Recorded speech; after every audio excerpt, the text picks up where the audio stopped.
अस्सलाम वालेकुम। आज हम डिस्कस करेंगे कि प्रेगनेंसी में कितना वेट गेन होना चाहिए। नॉर्मली पेशेंट्स का ख्याल होता है कि चूंकि प्रेग्नेंट हैं तो अब दो लोगों की खुराक की ज़रूरत है, एक बच्चे और एक माँ की।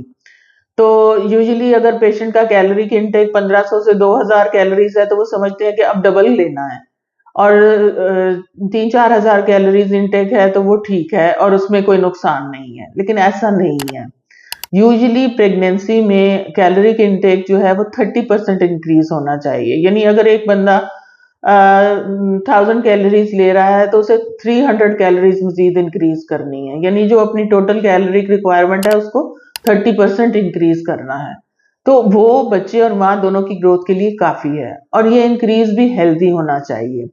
हेल्दी होने से मुराद ये है कि नेचुरल फूड जो है वो जितनी लेंगे उतना फायदेमंद होगा, और जितना प्रोसेस्ड और केमिकल वाली प्रिजर्वेटिव्स वाली डाइट नहीं लेंगे उतना बच्चे और माँ की ग्रोथ के लिए अच्छा होगा।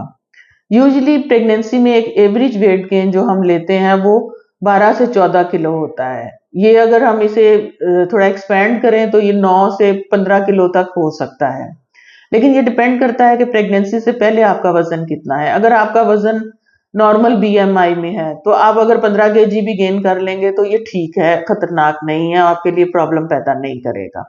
लेकिन अगर आप पहले ही ओबीज हैं और आपका वेट जो है वो पहले ही बीएमआई 30 या 30 से अबव है, तो आपको 8 से 9 केजी वेट गेन करने की जरूरत है। इससे ज्यादा वेट गेन होगा तो डिफरेंट कॉम्प्लिकेशंस पैदा होंगी। कॉम्प्लिकेशंस में बाद मेडिकल डिसऑर्डर्स पैदा हो जाते हैं, जैसे ब्लड प्रेशर बढ़ जाता है, ब्लड शुगर डीरेंज हो जाती है, यूरिन में इन्फेक्शन का खतरा बढ़ जाता है, और इस तरह के बहुत सारे मसाइल हैं जो पैदा होते हैं। इसके साथ साथ नॉर्मल डिलीवरी होना भी मुश्किल हो जाता है।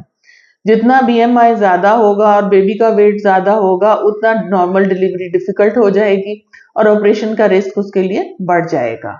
इसलिए जरूरी है कि अपने वेट गेन को कंट्रोल करें और ट्राइमेस्टर वाइज अपनी फूड को फोकस करें। जैसे फर्स्ट ट्राइमेस्टर में यूजुअली पेशेंट को नॉजिया वॉमिटिंग होता है, तो अक्सर वेट इंक्रीज करने की बजाय डिक्रीज कर जाता है, तो उसमें घबराने की बात नहीं है। लेकिन अपना जितना भी फ्लूइड इनटेक बेहतर रख सकते हैं उतना रखें, और डाइट हेल्दी लें, फ्रूट्स लें, सैलड्स लें, दही लें, दूध लें, ये चीजें फायदेमंद हैं।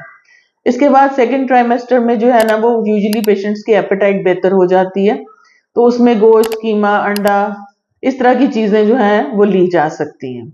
लेकिन सेकेंड ट्राइमेस्टर में भी बेसिकली पेशेंट का वेट गेन हो रहा होता है, बच्चे की वेट जो होता है वो काफी कम होता है। एक्चुअली बच्चे का वेट गेन थर्ड ट्राइमेस्टर में शुरू होता है, यानी 28 हफ्ते के बाद बच्चे का साइज बढ़ना शुरू होता है, और बच्चा जो है वो अपना टर्म पे जाकर एक एवरेज वेट गेन कर लेता है।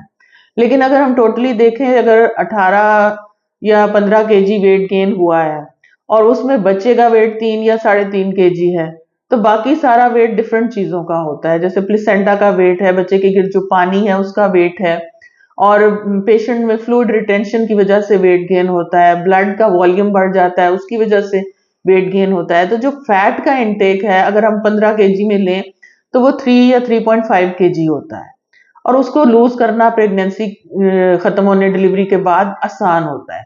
अगर पेशेंट बहुत ज्यादा वेट गेन कर ले तो वो बाज़ात वेट गेन लूज करना बहुत मुश्किल हो जाता है, और पेशेंट जो है वो फिर ओबेसिटी की तरफ ही चल पड़ता है, जिससे और सारे मेडिकल मसाइल जो हैं वो पैदा होते हैं। इसलिए कोशिश करें कि अपने वेट को एड्रेस करें, हेल्दी चीजें लें, फ्रूट्स, नट्स और सैलेड्स, दूध, दही, सब्जियां, ये चीजें ज्यादा लें, जिससे जो है आप एक्सेसिव वेट गेन ना हो और डिफरेंट जो प्रेगनेंसी की कॉम्प्लिकेशंस हैं उनसे बचा जा सके।